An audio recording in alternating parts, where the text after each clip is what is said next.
देखिए, ये काम बहुत पहले हो जाना चाहिए था, लेकिन चलिए देर आए दुरुस्त आए।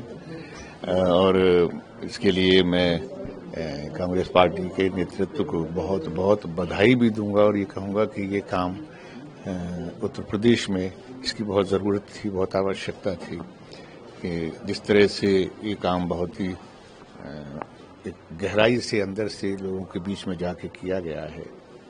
और जो प्रभारी आए हैं वो और जो अध्यक्ष जो यहाँ पर हुए हैं, उन सब ने मिलकर जो है संगठन की एक मजबूत, ईमानदार, डेडिकेटेड लोगों की जो एक टीम बनाई है, ये अपने आप में कांग्रेस पार्टी को आने वाले कल में बहुत ही जो है एक ताकत देगी। और सबसे बड़ी चीज़ ये है कि 60% जो हैं वो दलित, ओबीसी, माइनॉरिटी, तमाम इस तरह की जो लोग हैं उनको इसमें इन्वॉल्व किया गया है, तो एक हिस्सेदारी जो है वो एक मजबूती से सामने आई है। सर, बिहार चुनाव होने हैं, ऐसे में सभी पार्टी अपनी अपनी तैयारी कर रही हैं। वो लगातार चुनाव आयोग और सरकार के सवाल खड़े कर रहे हैं। वैसे देख रहे हैं आप, बीजेपी का कहना है कि सभी पार्टियां डर गई हैं, इसलिए जो है ऐसे तमाम आरोप लगा रहे हैं। देखिए, जब चुनाव आते हैं तो हमसे विपक्ष से ज्यादा सरकारी पार्टी डरती है। वो अधिकारियों को किस तरह से डराती है, धमकाती है, और उसके परिणाम आप पिछले चुनावों में सब में देखते आ रहे हैं कि और ये बिहार में कोई डर की बात नहीं है। एक निष्पक्ष चुनाव कराने के लिए विपक्ष जो देख रहा है लगातार जो चुनाव हुए हैं, अब जो लोकसभा के चुनाव हुए, विधानसभा के चुनाव हुए, उसमें किस किस तरह के सवाल उठे हैं, तो वो सवाल का सामना सरकार नहीं कर पा रही है। उसके जवाब भी आज तक नहीं मिले हैं कि किस तरह से वोटों की गिनती बढ़ जाती है, किस तरह से जितने वोट हैं उससे ज़्यादा पड़ जाते हैं।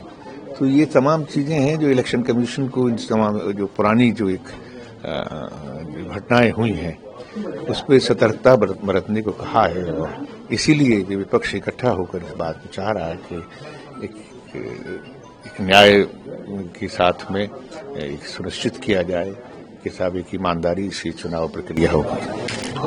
सर, हिंदू दुकानदार की पिटाई की गई, जिसका वीडियो वायरल हुआ, बताया जा रहा है कि मराठी उसमें बोला नहीं, इसलिए उसको मारा गया है।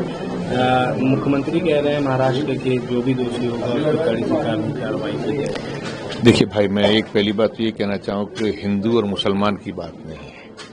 ये हिंदी भाषी और मराठी की प्राथमिकता को आगे करने के लिए कहा जा रहा है, और हर जगह हर प्रदेश के लोग इसकी मांग कर रहे हैं।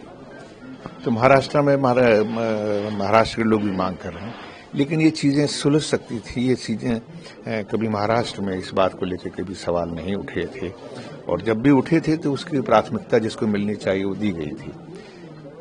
ऐसी कुछ बीजेपी की सरकार ने जानबूझ के इस तरह की कुछ हरकतें की हैं जिसकी वजह से ये सवाल सारे सामने आ रहे हैं।